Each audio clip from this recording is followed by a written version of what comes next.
Welcome everybody to Politics in the Pub. This is a Fremantle Network event. We do it every month. My name is Mauri, and I do this with Robert Dowles over here. I haven't done anything yet. Okay, we are actually blessed with our MC this morning. We've got caliber. So too many of them know me. June Moorhouse has over 40 years professional experience in the arts, all of which has reinforced her conviction, love that word, that the arts play a profound role in human creativity, well-being, fueling opportunities, and positive change. She has been a resident of Fremantle for most of her adult life. Her early posts included, listen to this resume, it's incredible, Director of Fremantle Arts Centre, Manager of Culture and Recreation for the City of Fremantle. Her long-standing consulting practice has supported many arts managers, non-profit organisations, and local and state government with strategic and business planning, organisational development, research consultation, policy, and mentoring. I just want to say, I've spoken to June 3 times on the phone in the 2 weeks leading up to this, and every time you've been outstanding with your positive feedback for my organisation. I can imagine working with June would be outstandingly positive. I can already see why it is that you're a leader of the space. June has served on a range of community, state, and national governing bodies and is recipient of an Australian Council Fellowship. She's semi-retired at the end of 2022, but remains very active in the arts and is the chair of the Chamber of Arts and Culture of Western Australia. Please welcome June Moorhouse.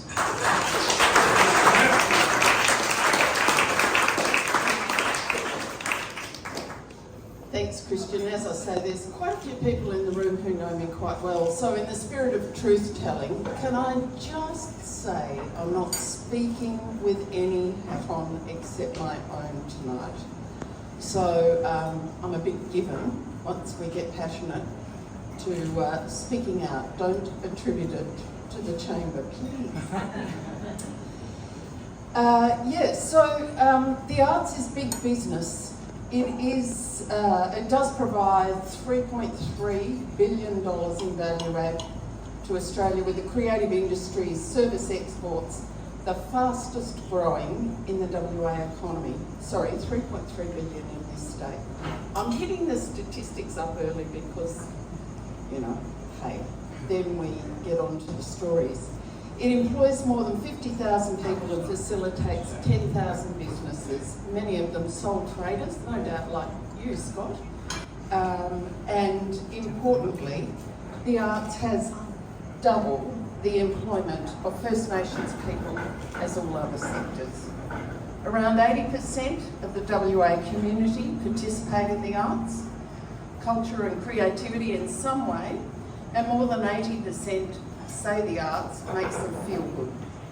Now it's interesting to put that on a national and then international frame. So this is the arts in general, clearly. Tonight we're going to narrow in.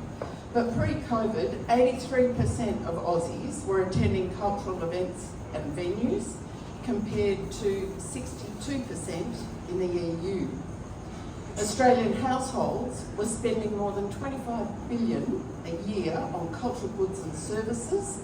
Culture and creativity contributes $111 billion to the Australian economy, or 6.4% of GDP.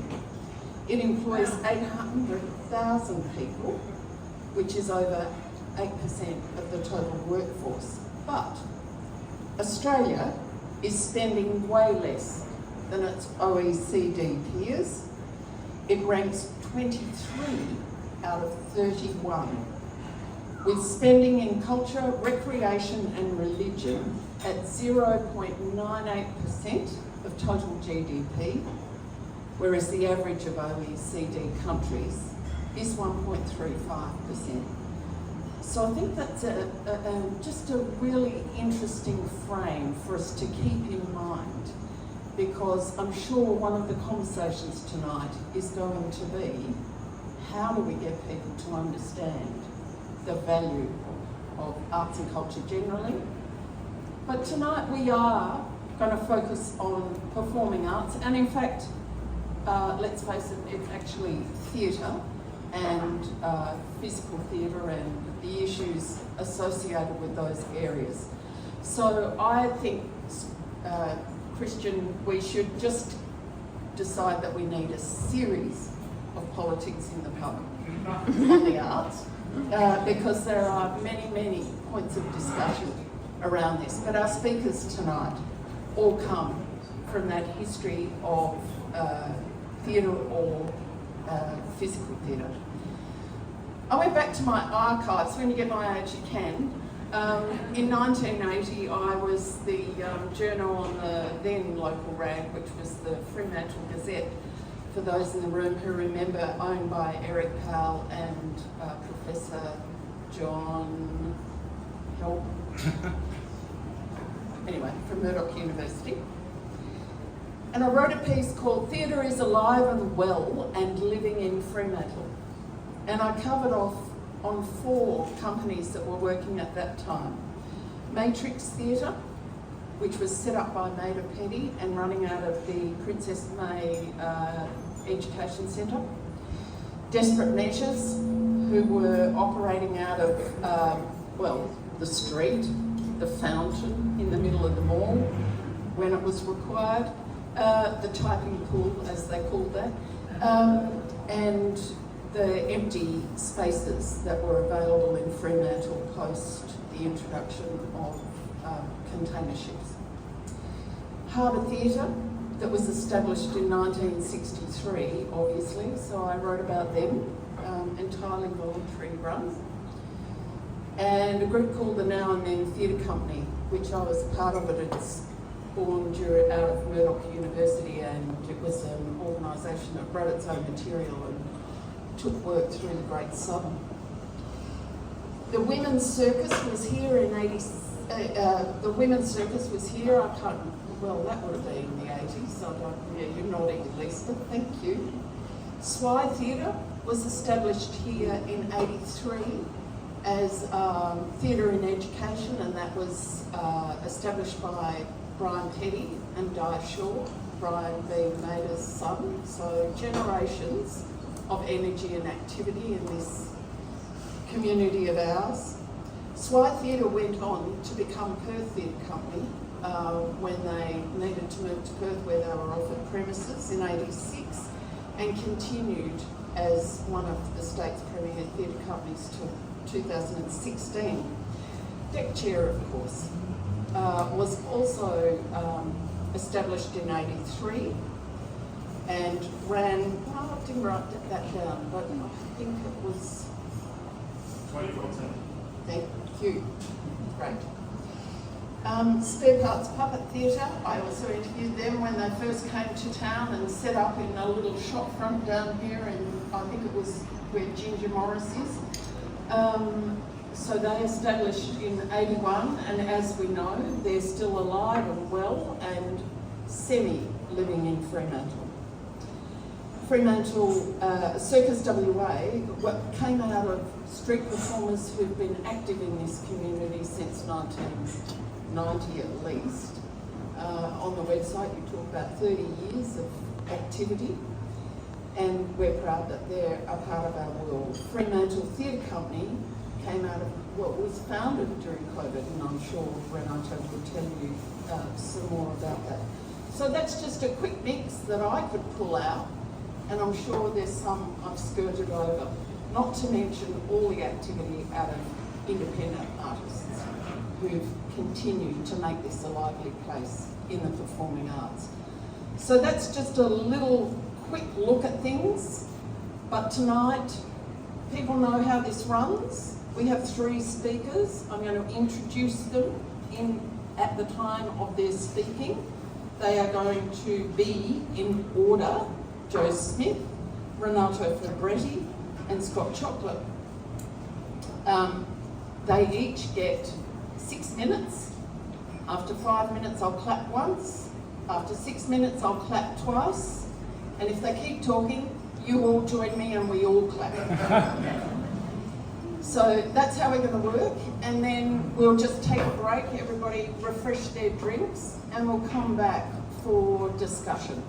and any questions. And obviously you've got sheets on your piece of paper. If you want to plug anything in, you can.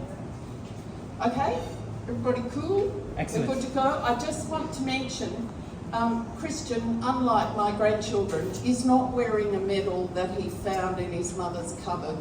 He's actually wearing his citizenship medal, which was awarded to him, I think, this is the first politics in the pub since you've been given that? It's the second. Second. Okay, anyway, I just want to make the point. The flashy medal is for real. He's the real deal.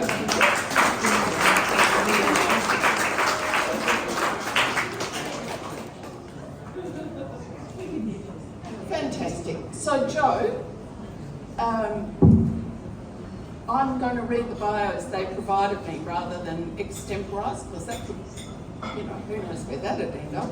In 2006, Joe began a career in arts management, working as creative producer in community arts and as director on festivals, including Writing the Great Southern and Brave New Works Festival.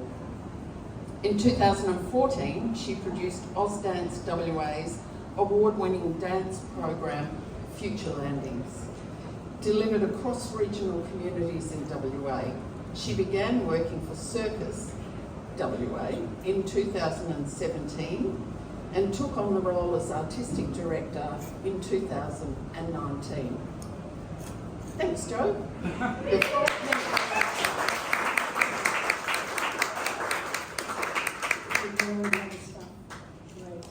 I've written it down just in the hope that I'll get into 6 minutes. At a presentation recently, someone referred to her experience of working with artists as being with the Cool Club. I cringed. There's a cost for creating the cool things, the cool experiences, which so many seemingly want. But being cool is not being an artist. Being hungry and overworked is not cool. Being seen as visual marketing imagery for city, state and federal promotion doesn't feel cool, except sometimes. We aren't any type of cool club. We're just artists, and we tell stories in amazing ways. Frio, city of the arts, city of the artists. So what does this mean?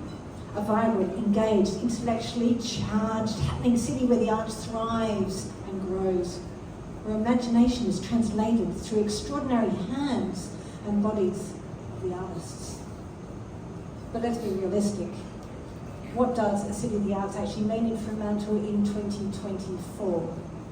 It is creativity housed at best in derelict buildings and on the streets delivered by artists barely existing on below minimum wages.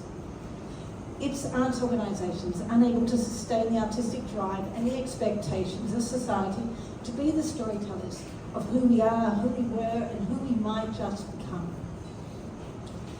It's arts organisations unable to sustain the artistic drive and the expectations of society to be the storytellers of who we are. We aren't the beginning and the end of society, but we are an obviously highly prized creature, otherwise we would be referred to as cool. To be the city of the arts then, let's assume, at a minimum, we have galleries and theatres and music venues. Because to create, to live and thrive, buildings are as much a requirement as domestic houses are for sleep and cleanliness. Even if you're a street performer, which is the perfect performance choice in a city like Fremantle where there are no venues, then there is still a requirement to find a space in order to train and develop in.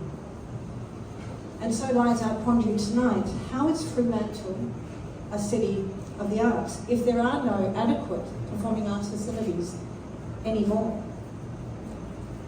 A very quick history of buildings in Fremantle, and it's not a, don't take notes. 1887, the Fremantle Town Hall is built.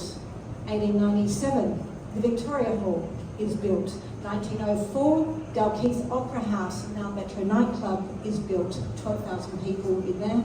1912, Princess Theatre seated 14,000 people in there. That's behind Kakula Sisters. 1916, Majestic Theatre in the Manning Arcade. That's just a few of them that I know. Then something happens around the 1970s, like it all kind of goes to shit for a while. Then around the 1970s, something happens and artists start inhabiting these old buildings. 1973, FTI, Film and Television Institute, goes into the Old Boys School. 1987, Spare Parts Puppet Theatre goes into Pioneer Park, Shipping Services Building. 1986, Flyby Nightclub goes into the Drill Hall. 1986, Fremantle Arts Foundation, which is arts also, Circus WA, go into Old Customs Building. 1996, Culture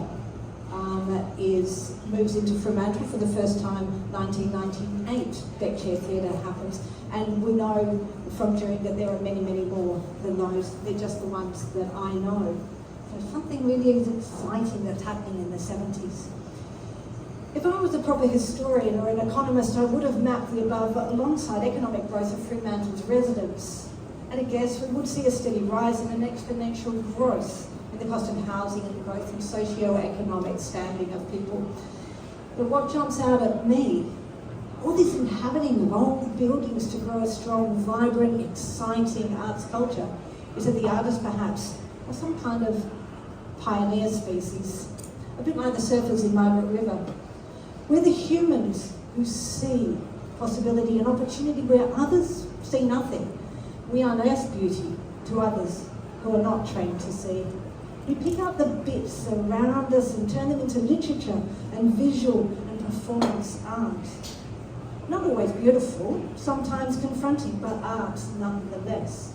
Together, we create an artistic space, a space that others desire to flow into, to touch the edge of this creativity, to feel and sense the spaces of what we create ourselves for each other and our humanity.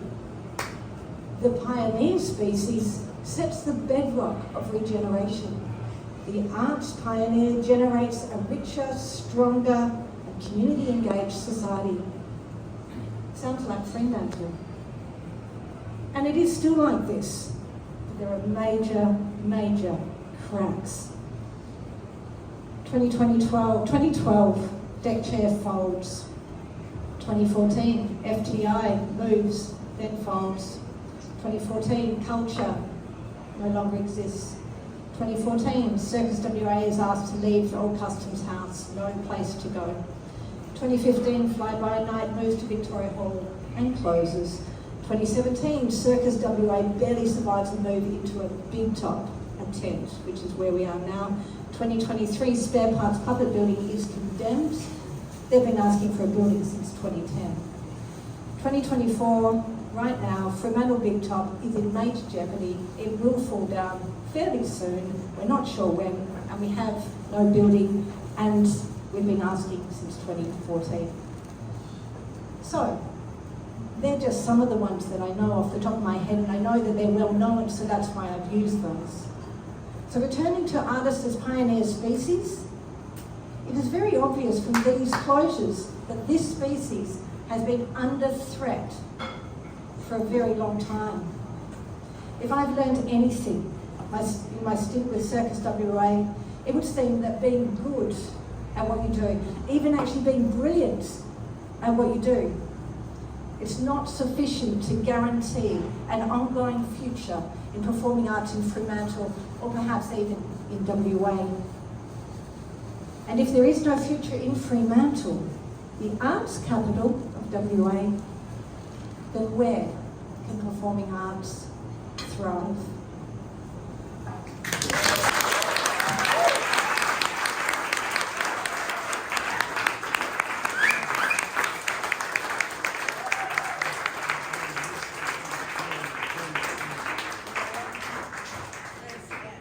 Thanks so much, Joy. Our next speaker is Renato Fabretti. Renato is a Whopper and NIDA graduate. Can we just focus here? Thanks. Renato is a Whopper and NIDA graduate, a film and theatre actor and director, the former artistic director of the WA Youth Theatre, the Mosman Park Art Foundation, and the founder and current artistic director of the Fremantle Theatre Company. An Italo-Australian with Romani and Ashkenazi bloodlines, Renato identifies as non-binary and is passionate about our living history, where cultures clash and embrace, and the celebration of the fractured human animal as it lives within our modern civilisations. Thanks, Renato.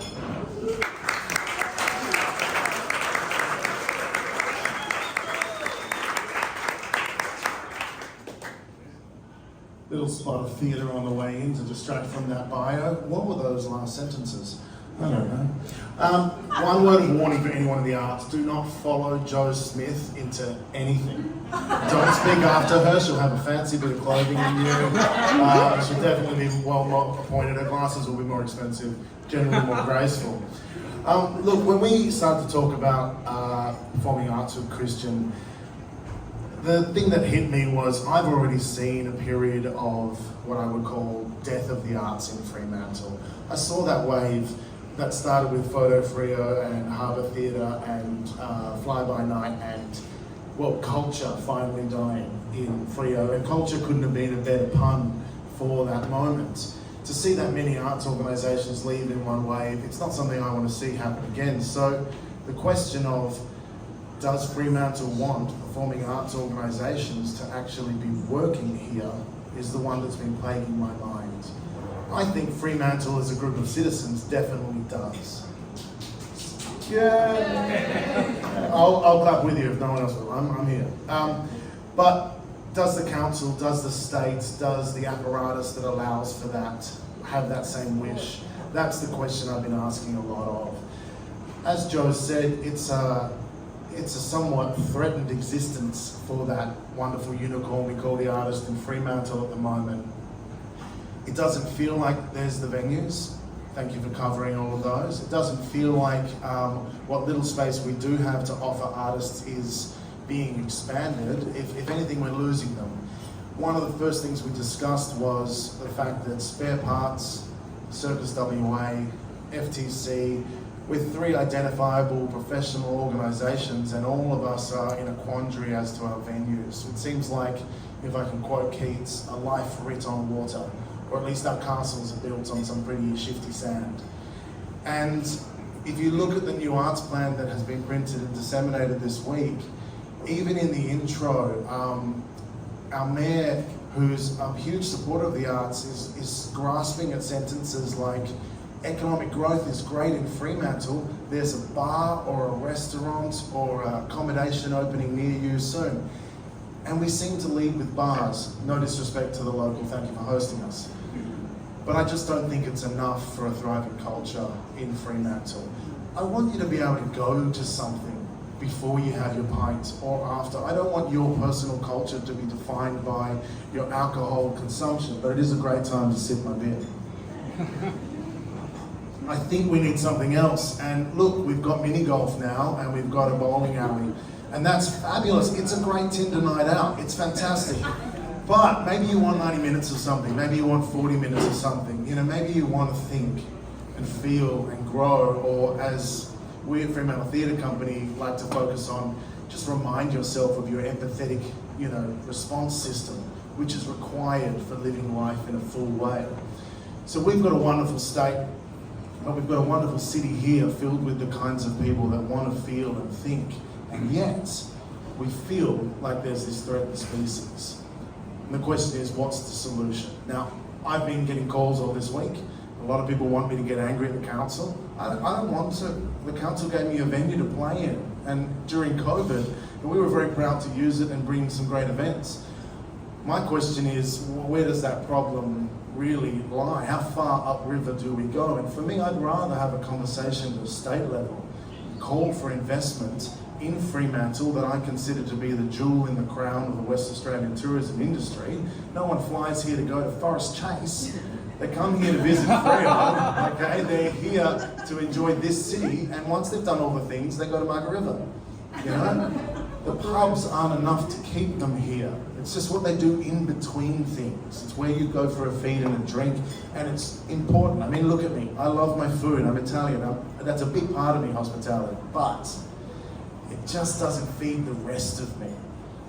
Although there is a lot of me that is fed by that. So my question is, where's that problem? And it just seems like every couple decades we have the same conversation about Freo as a city not having the money, 33,000 constituents, only so many land rates. We understand a lot of old buildings to maintain. Living in one of them at the moment, I absolutely know I'm going to spend the weekend trying to nail that deck back down because the sun doesn't like it living down there. It wants to come up.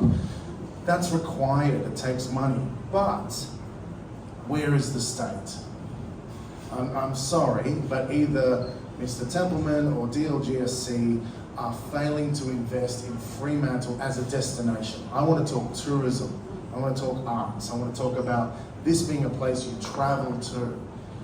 We have a festival for Perth based out of Crawley. We have a hamburger stack set of arts organisations in Northbridge. They're all fantastic. We have all of our festivals in the same month of the year. And then for the next 11 months we go, oh, geez, I guess it's cold. We'll Netflix. Our argument at FTC was always about providing space for artists to work in the other 11 months. We don't compete with Fringe or Festival. We support artists that do participate. We want people paid. So Fringe isn't where we want to work. We want people to get jobs, maintain jobs, and be available when Black Swan calls or Spare Parts calls. We need them to work across a series of jobs throughout the year.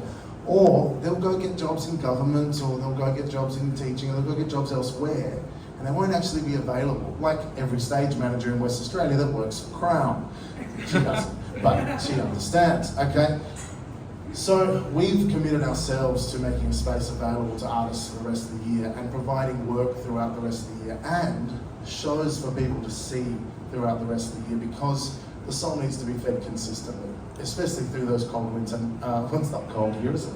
Not anymore. No, consistently. So my question is, how is it that we can find $5 million to put a few bands on the back of some trucks for an afternoon for a premier's nod, a captain's call, that no one sees because it's just there to bust up business through Freo? Why can we find $100 million to build a police station that no one asked for and no one needed to greenlight, just happened? Was that? No one wants it. No one wants it. See, that's where you cheer with me. I do understand. Yeah, there we go. Thank you. Why can't we greenlight that same $100 million for something else? Say the arts that provides 6.4 to 7% of our GDP. Strangely, the same size percentage of the GDP that the resource sector provides. But we don't pay for lobby groups and we don't fund war chests for cabinet. I guess if asked by someone who's a minister, where are the votes in this decision? I don't know what the answer is. I would say you have a mandate, you're already in power.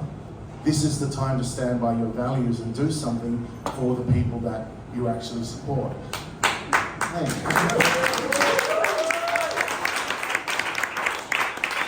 We have a $5.1 billion surplus. I don't know if many of you understand what a surplus means, but given you came to an arts conversation, I think you understand basic words. Surplus means money from taxpayers that was not spent. Not on hospitals, not on teachers, and definitely not on the arts, because we got those stats earlier on. Where is our golden age? After all of these booms, we know what our houses cost, we know what Colesworth is doing. Did you clap? Did I get one? Oh, was that? I thought they loved what I said. I said to Ella, I've got no idea how I'm going to get through 6 minutes. My question is, where are you, Mr. Templeman? Let's have a real conversation, do some arts, and let's provide for this city and this state.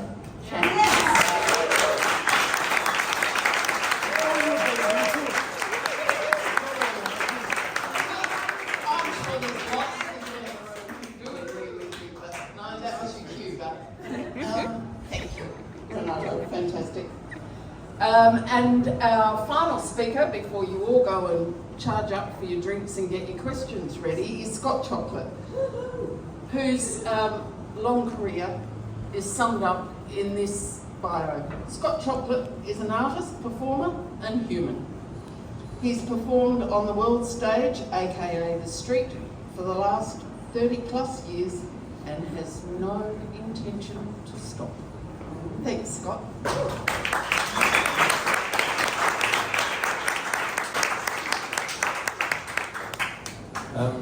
Thank you. I feel decidedly unprepared considering how amazing those last two speeches were. I will be using my phone, and if I do this a lot, you'll understand how I feel when I'm performing to most of you.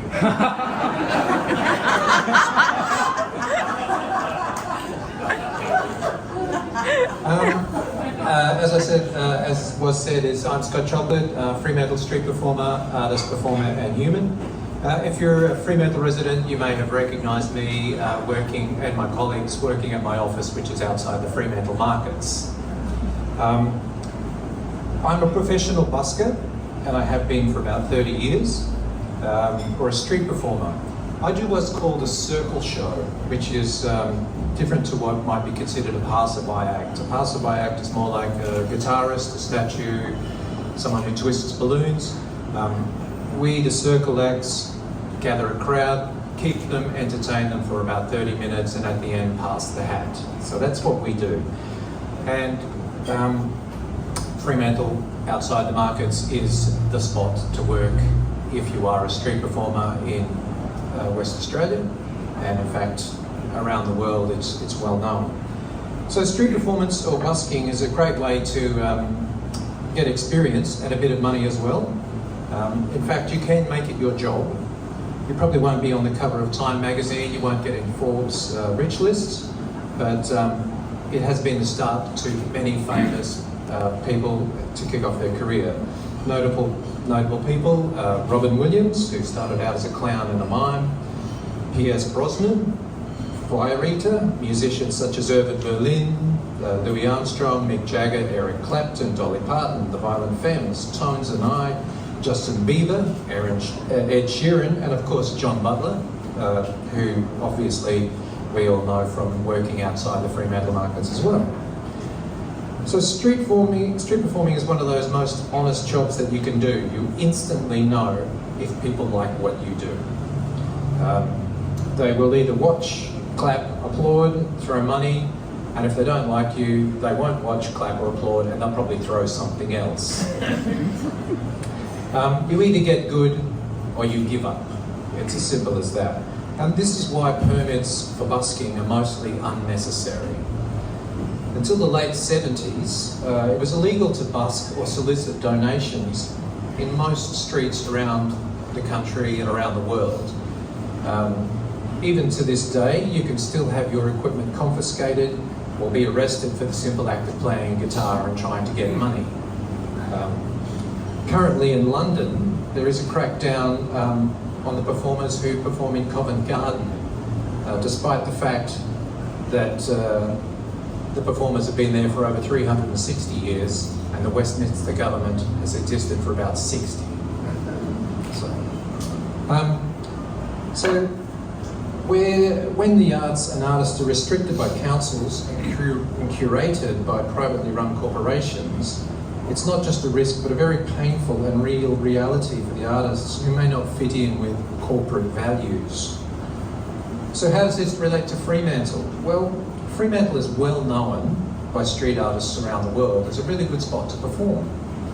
And particularly the upcoming Fremantle Street Theatre Festival, which is very, very popular and very desired by a lot of performers who want to be here because there are good reactions, they are well supported. I would say, the Street Theatre Festival is very popular because it programs great acts, it's very affordable. You get to watch, then pay what you want, what you think the act is worth, or not at all if you're broke, or if you really just don't want to. The acts do get a retainer, but they really do rely on the hat passed at the end. Fremantle City Council and the buskers actually have a good relationship. It seems at odds with theatre venues, etc. But there is no actual buskers permit in Fremantle. You don't have to pay to be on the streets, although you do in many, many other cities. And the guidelines that do exist, there are guidelines, they were created in consultation with the performers that were there at the time. So in that way, it's actually quite a good symbiotic relationship that we have. There are, however, the guidelines that, and most of them are the same sort of things that exist to every one of us as we're walking down the street. Things like acceptable behaviour, language, sharing areas, not being racist, sexist, etc. All of these would apply to any one of you if you were just walking down the street or if you're out on the pitch performing. Street festivals, street performers, buskers and artists bring a huge social and economic benefit to towns and cities all around the world. Street performing is a job and artists are taxpayers. We hold public liability, we look after our gear, and we take our work very, very seriously. We need to in order to keep working, in order to keep surviving. Buskers and their shows, of course, are not always perfect. Just like real life, however, in general they are hard-working, careless, honest and kind. There is a good support network in street performers around the world. I have found that travelling and performing in many different spots, I can go to where I would find a pitch. A pitch is a place to perform. I can find a busker. They will tell me good spots to perform. They will look out for me. They'll tell me places to avoid. And they'll even look after your stuff. If you want to go get something to eat, they'll be there for you. And we all reciprocate that because that's what we want. That's what we want if we went to their city and if they came to ours. So where was I there? If the very worst part of someone's day is they walk past the busker and they didn't really like it, then I think we're living sort of blessed lives indeed.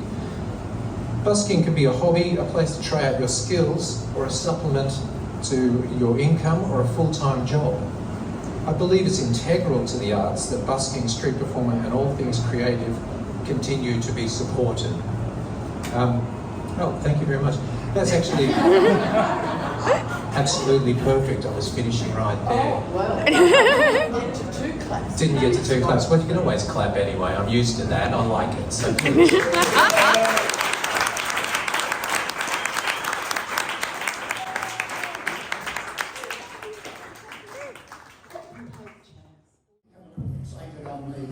on Victoria Quay and wondering whether one of the big things to do is find spaces in Fremantle that people can then activate that don't cost a lot of money to activate. Mark the glasses next to the load of play, we put it on the old formal reading of the old Customs House. Great idea, it was a great space.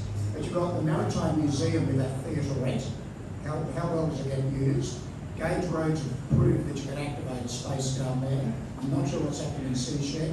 And the passenger terminal is just, it's Fremantle's convention centre, Fremantle's Opera House. Why isn't that being used for important things? Performing arts.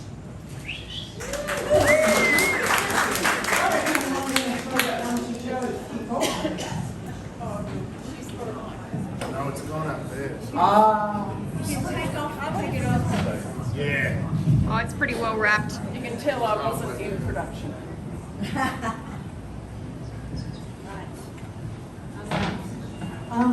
Yeah, I'll take this one probably, Michael, because I have quite a bit of recent history on this one. It's an amazing question. Those warehouses down on Victoria Quay have been empty for a very long time. We've lost shipbuilders, traditional shipbuilders from those spaces, and they've just been knocked up and nothing's happened to them. So it's the endless question for Fremantle. Why are all these beautiful, amazing spaces not being used? So since I joined Circus WA in 2016, since 2017 I've started conversations with the ports to go, hey, big space, we're space eaters, we need this space.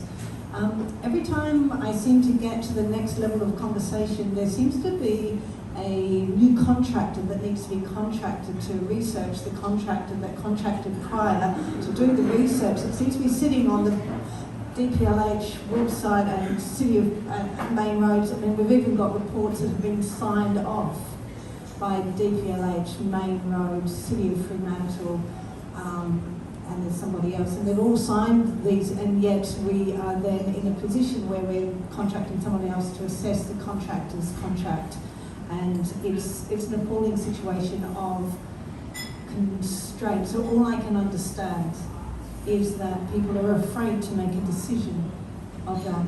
I started conversations with Alan Cole from the WA Museum when we were first looking, and he said, how about you go into the A shed, because we don't need it. But we couldn't get permission for that. It would have been a perfect relationship with the WA Museum. They do feel like a little blip at the end, where there is no access. This is about activation, so what the arts delivers is a vibrant space where people then want to go to. I mean, at Victoria Kitty, you can go fishing, and you can get the ferry to Rottnest, and now you can have a beer. But yeah, we're super excited about the possibility of moving down there, but it's a long road. And as for the Circus WA, the Fremantle Big Top might be gone, and the moment it goes, Circus WA will not survive, and we will not come out of the black zone, and we will not have the capacity to move into anything, even if it's a perfect venue. So this contract delay is pretty heartbreaking. So the question I try not to cry at, get angry at, and keep going. What I do want to also say is that when we talk about waiting for a building, it's not us sitting back, twiddling our thumbs, going, oh, I wonder when somebody might give me something. This is masses of meetings. This is talking to developers. This is talking to state government. This is talking to local government.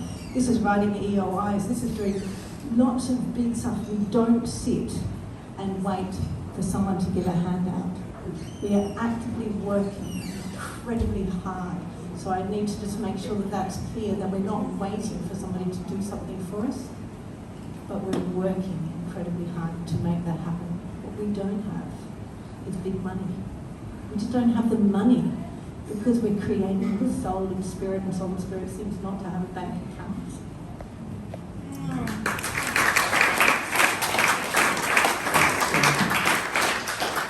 And I do have some insight to just how much work Joe's put into that and into getting those different players on one table, and that's tough. Yep, we've got some comments. I think what you said, Joe, was absolutely accurate. Hold the microphone closer. Okay, what I don't think really is, what I think really is we're kidding ourselves if we think Fremantle is a place of the arts. I think briefly, in the time of the dreaded and forbidden Brian Burke and David Parker, there was a lot more interest in the arts than there is now. And this whole getting rid of buildings because you can do better financially if you turn them into a business or sell them off to a developer, and then promoting the arts is sort of actually true. And I think the blame is on all of us. I mean, look here tonight. Not exactly a massive turnout. You know, I've been here before for politics in the pub, and there are more people than there are. I don't think people are interested in the sort of theatre that Fremantle's doing. Now, I was out at Crown the other day, and people are spending over $100 a ticket to go and see Tina, the musical. Over $100 a ticket. I don't know who affords it, and various other things that were on there. It seems to me that people want big, shiny, glitzy stuff that they can say, oh, I saw such and such last night. Not the sort of shows that Dick J used to do, or anybody else. I think if we were performing arts in Fremantle, we've got to push for it ourselves. We've got to get our councillors to push for it, because I don't think councils particularly interested in the arts, and we've got to pressure the state government. Do you have any comments on that? Do we want to take the comment behind you first? And because I assume that's going to add to this discussion, and then we'll throw it up. I'll just quickly say, last year and in years past, there were a number of projects in the pub that became really, really big numbers. And the feedback again and again was, unfortunately, people feeling frustrated because there were so many people who didn't get a say. And so Rob has much better judgment than I do, and he said at the beginning of this year, maybe we should try and dial down the numbers to be more equitable for everybody concerned. So when you see the numbers getting smaller this year, we're actually doing that deliberately to give you all more of a shot. Great. Joe, I really appreciate your comment about going and talking to ports about the buildings, and I'm just wondering what other buildings have you been trying to get within the city and kind of just out of the city, so that we're all informed and we can maybe hold lobby on your part. And we may also let Renato have a go on that one. Give you a big volunteer. We were actually told that we needed to look outside of Fremantle. So actually since 2017 there's been 4 different locations that we've actually got really close to.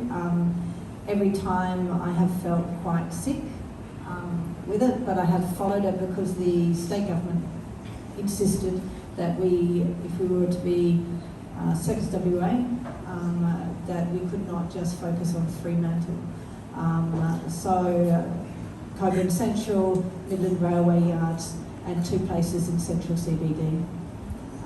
Most recently, I've pulled absolute focus and said there is nothing else that exists, and the only opportunity is the ports. The other place, we do have a backup plan. We're working with Serona. Serona has been supporting us for quite some time. We've got an office in their old building in Adelaide Plaza, and the hope is that we'll be able to get the old Woolworths store in there, but that's a private exchange and partnership with them. At this point in time, as far as buildings that are ready for us to settle in, the Big Top doesn't have that long. And we're not sure it'll get through the winter. We're hoping that Ben will watch and run and tell us when we're ready to pull it down. Yeah, so the ports at this point in time are the buildings that are ready for us to go into. I think to answer that question and also the first, one thing that's not brought up about venues is, are they appropriate? Yeah. Like when I was asked about Seashed, we were bustled into a 15th consultation for the year and asked our opinion by, I think it was Praxis, an Eastern States group looking at it. We've got to wrangle what we said to DLGSC or DLJ, all the other letters. I just said give it to them, because if they're going to be in a venue, they need to lay their stuff down. They can't be moving it out. There's this idea that we can all roll to the town hall and coexist and not actually think of the logistics. Is there 3-phase? Do you have aircon? Victoria Hall doesn't have aircon. It's not a really big thing that people think about, but there's a reason why you don't see us performing in January. You will die in there. We put 200 people in the space. It's just, there's a certain amount of kilowatts per person in there that's required. Now, we see that infrastructure delivered to venues in Perth. We'll see them if they're owned by a particular venue business, and we'll see grants that are limited to people who are performing in that venue business.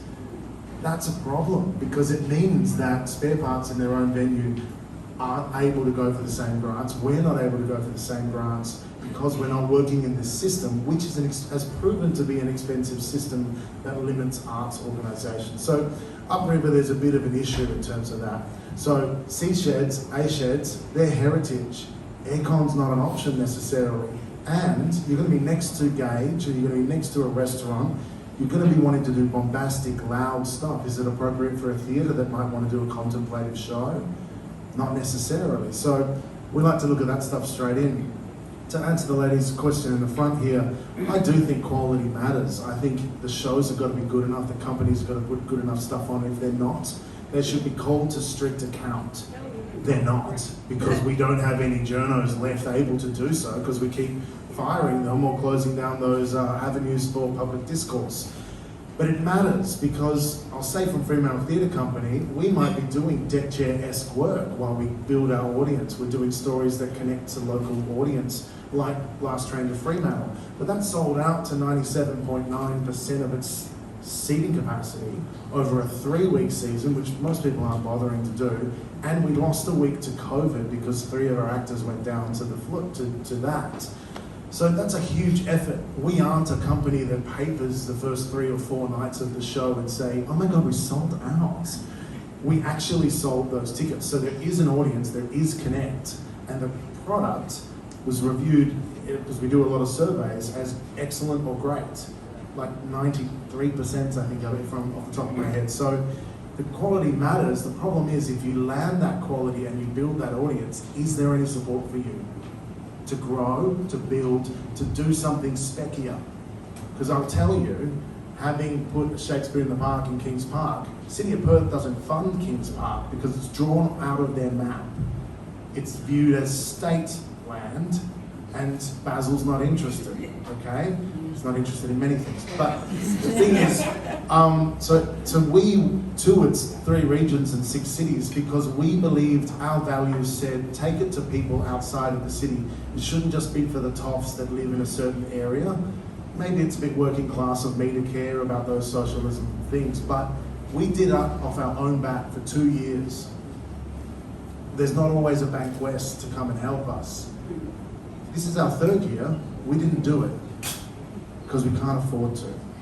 And that was the big glitzy show that brought in 30,000 people. I'm going to call it there. Hold your hand aloft if you're burning with a question. In the meantime, I have a question for Scott.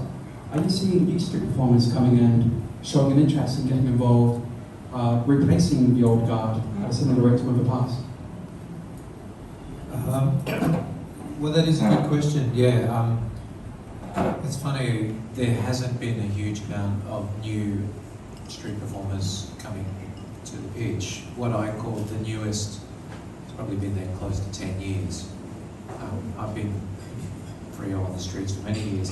I think it's probably a combination of one, it is actually difficult in order to survive.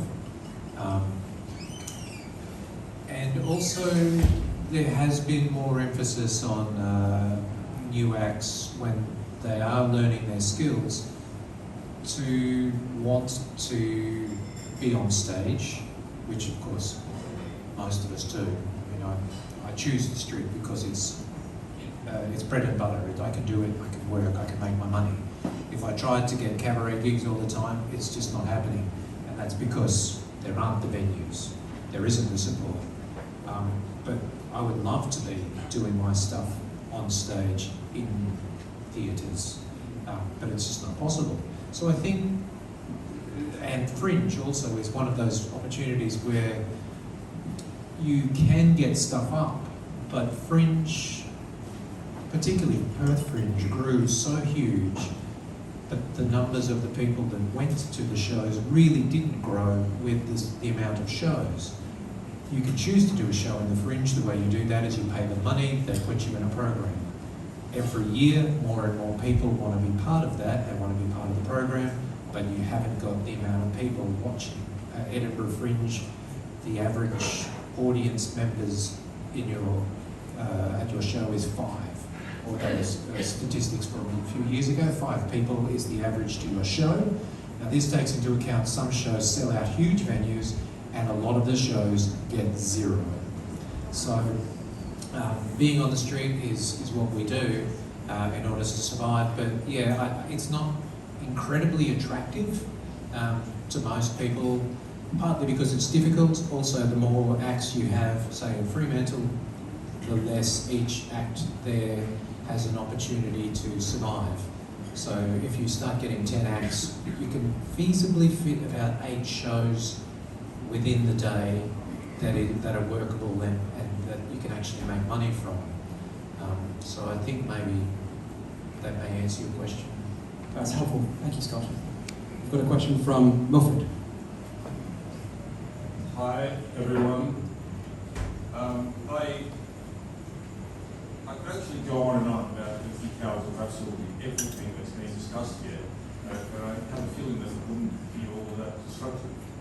I've sort of been thinking since COVID kicked off that when it comes down to it, no matter where you look, where you read, or who you talk to, it really all just comes down to money. So I don't know what you guys are personally are worth, but it's usually a matter of lots of traits, privatising profits and socialising liabilities. That's what it would come down to at pretty much every level of any argument thrown out. So I don't have a question other than the, well, if you guys want to put up a show at your place or whatever, I'll go to it. Sounds fun. Other than that, Can you just say that phrase again, Wilfred? which one? The socialising. Well, I think that in the scheme of all the philosophies being thrown around anywhere you read, what it really comes down to is socialise your liabilities and privatise your profits.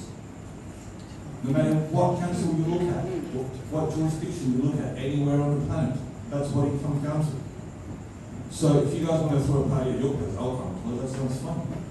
Other than that, unless we're all willing to go down to state parliament buildings and start throwing Molotov cocktails at it, nothing's going to change. I'm not recommending that. I was going to say, I think that other than that, I do have a question specifically for the gentleman in the middle there in the blue shirt. I heard your concerns regarding the police station that nobody wants. Apparently, this is the first time I hear of it, so I try to stay off the newspapers. I usually only use them for entertainment. But apparently there's a $100 million police station coming out.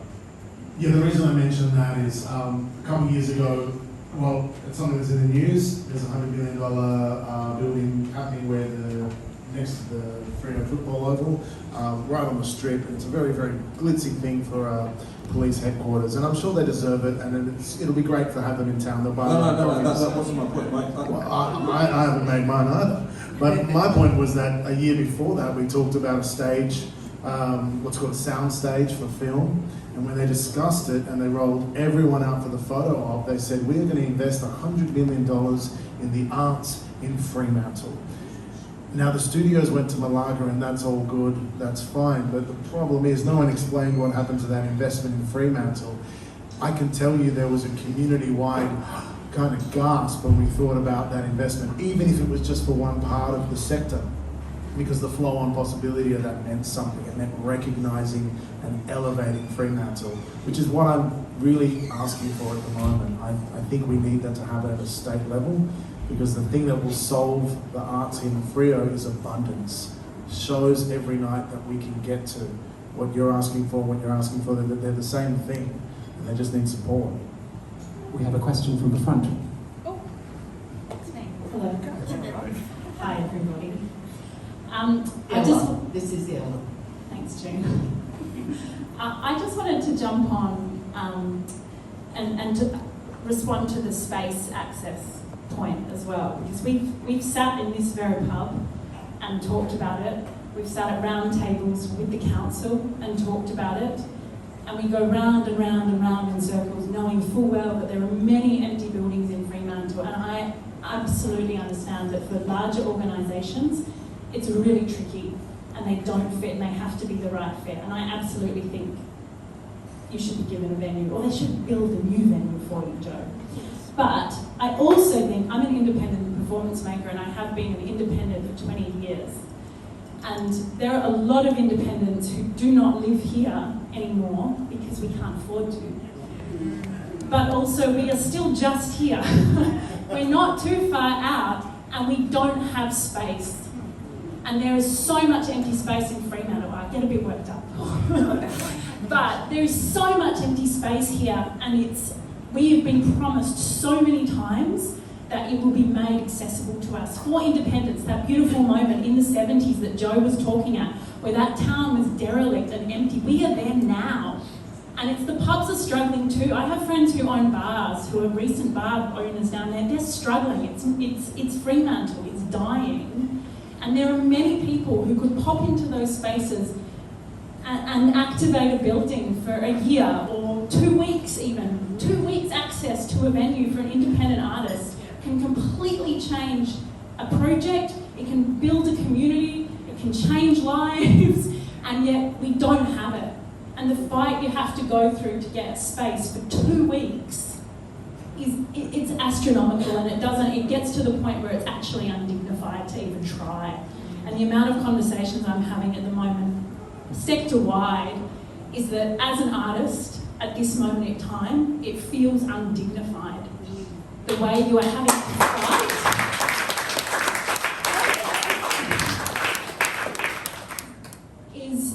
is disgusting. Like, you used to joke about feeling undignified when you did your tax or when you had to find a slim chance of getting a mortgage, but now it's day to day. It really does feel it's getting harder, and the conversations even around ethics, whether I teach, and there are days where I actually feel like my job as a teacher to teach young artists is unethical because it's so fucking hard. And it does come down to space, and there is space in Fremantle, and I do understand that heritage buildings are tricky, they come with access problems, there's all sorts of things, but we have to try a bit harder and push against that because it's too easy just to say it's too hard.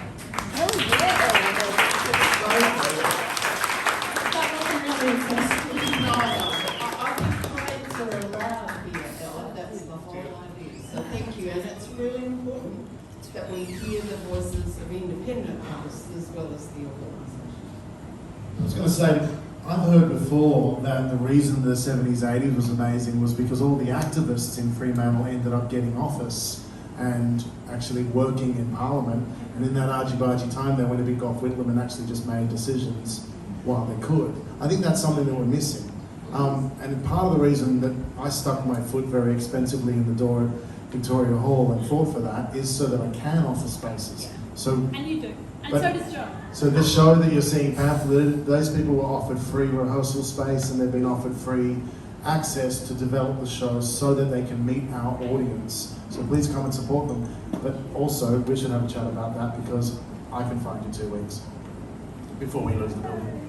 I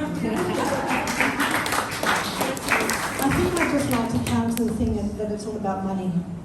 It's actually very little about money. Yeah, we need some money to get in there. Yeah, we need the money to get into a space. We just need somebody with the key to open the door.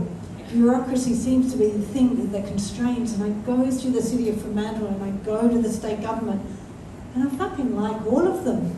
They're all these amazing humans and I have these great conversations with, and they've got great hearts and great spirits, and every single person that I have met in state and local government and federal government have been absolutely gorgeous. So what stops them giving the key? Because when you walk out of that room, they're going, yeah, we're going to open that door. And this is not about money. This is about a bureaucratic system that constrains and stops people wanting to make a decision and getting it wrong and then getting into all sorts of trouble. So again, it's not about money, it's just trust. And trust the artists. Like, I know we're a bit feral looking. I mean, look at Ella. I mean, stop. I mean, really. Trust. We're pretty amazing.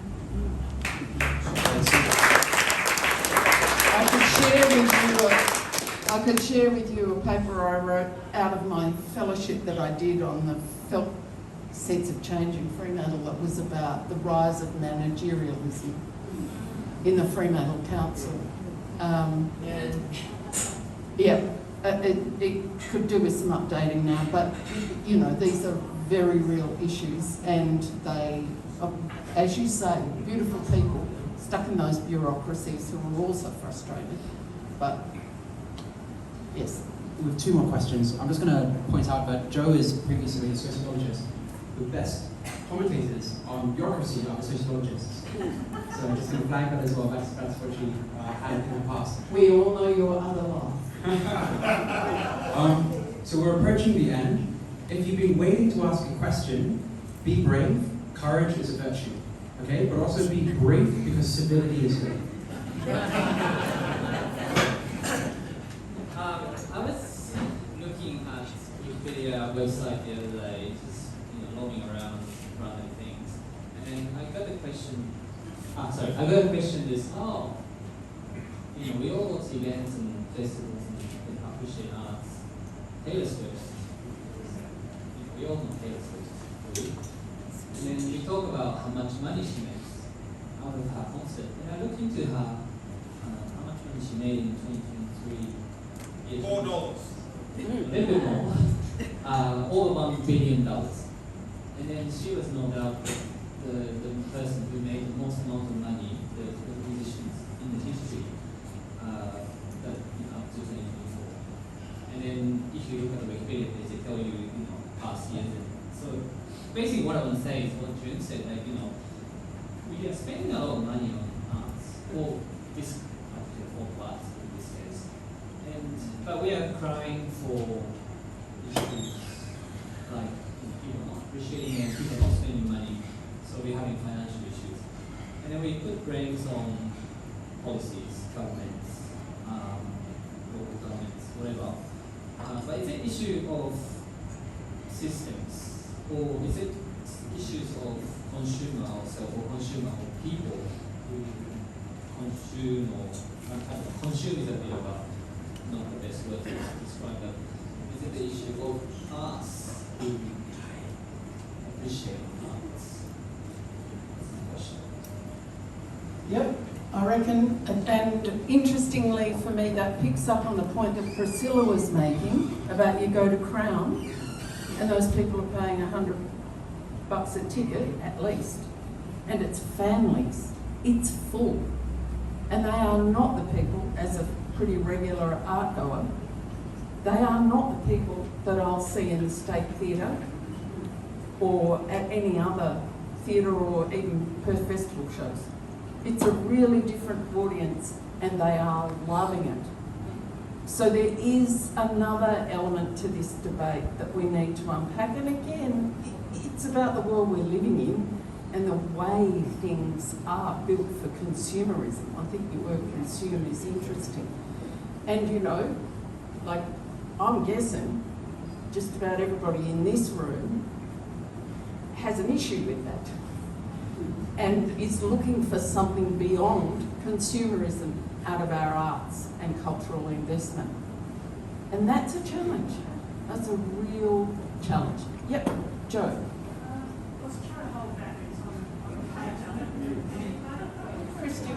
Christian, can you give Joe the...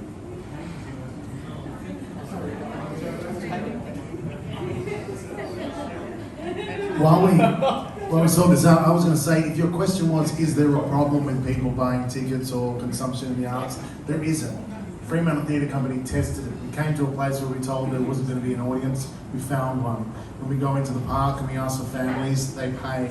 We choose not to charge more because we just believe in actual access and inclusivity, and having $96 tickets isn't very accessible or inclusive.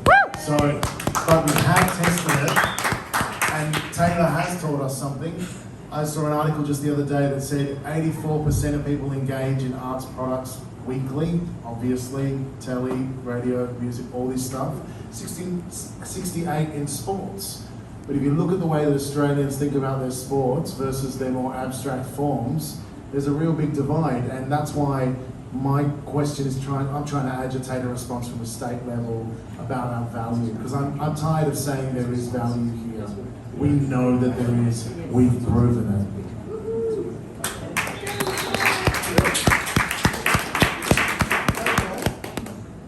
Look, I feel incredibly humbled being in the presence of you guys. Like, congratulations on all of you and you guys. It's and my point is, as a practicing artist,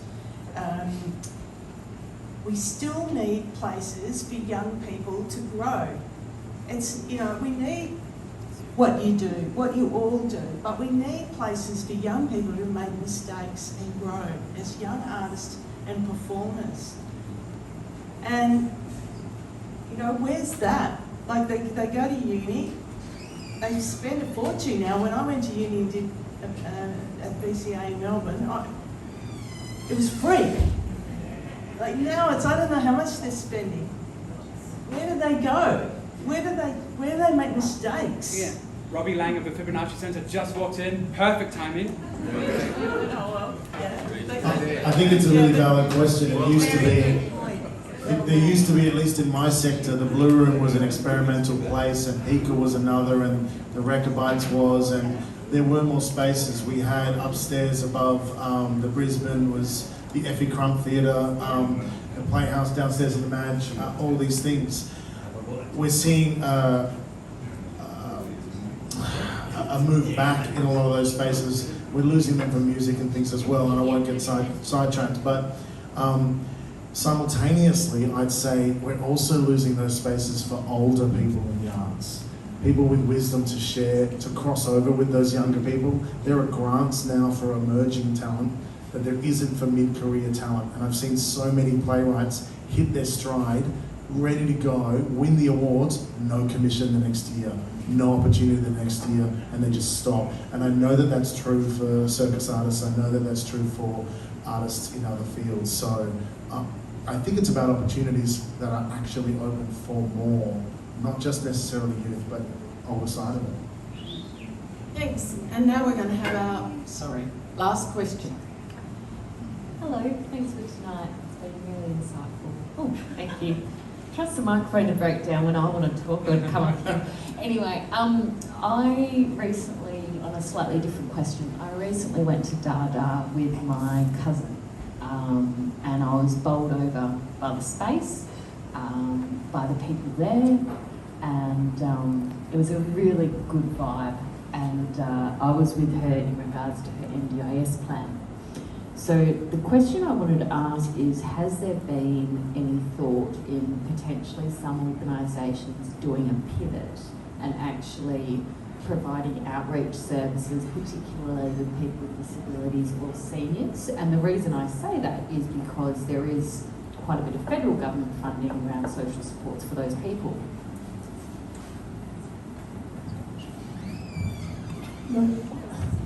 We do quite a lot of outreach work. We've worked with Dada, so one of the first things I did was a massive production with Dada in 2017, 2018, and we produced a work with high support needs disabilities crew, massive grant application to Telethon 7.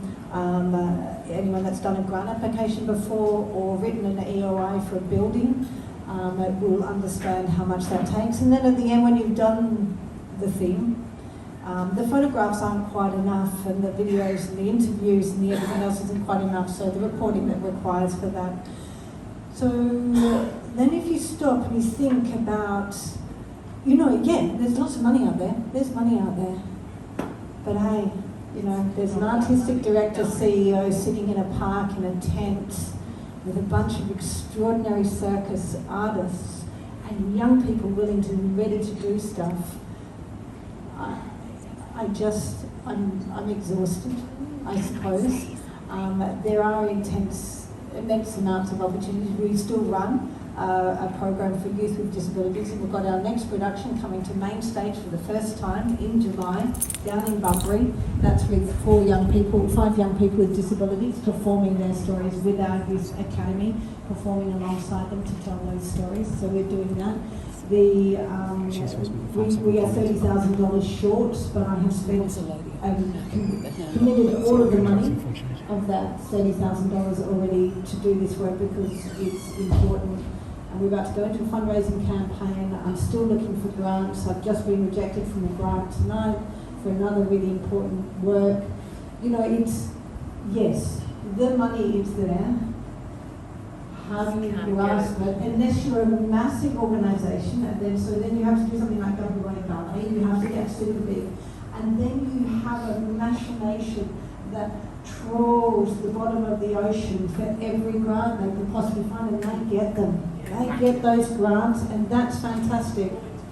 But they don't actually have the capacity to deliver with the heart and the integrity and the guts that is actually required. Because they're a machine now. They're a business machine trawling the ocean for grants. So again, bureaucracy, structure, systems, capitalism. Jesus.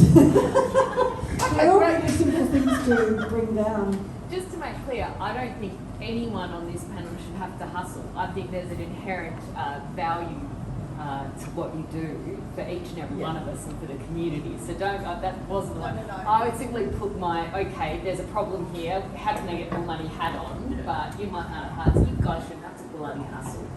That's bullshit. And it's actually fantastic that you do point out the development of data. Everyone should get down there and use that cafe and support that organisation and go to that gallery. It's a beautiful refurbishment. So there you go. There are those moments, and boy did they work hard over a very long period to take nothing away from the hard work that's happened here.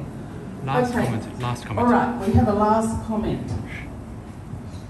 On the topic of capitalism and all this talk of mass market, being marketable, making money, consumers, what do consumers want? Not every great piece of art is meant for the mass market. Not every brilliant production is going to be appropriate to the average consumer. Just because it's good doesn't mean it's going to make money. And just because it makes a lot of money does not mean it's good.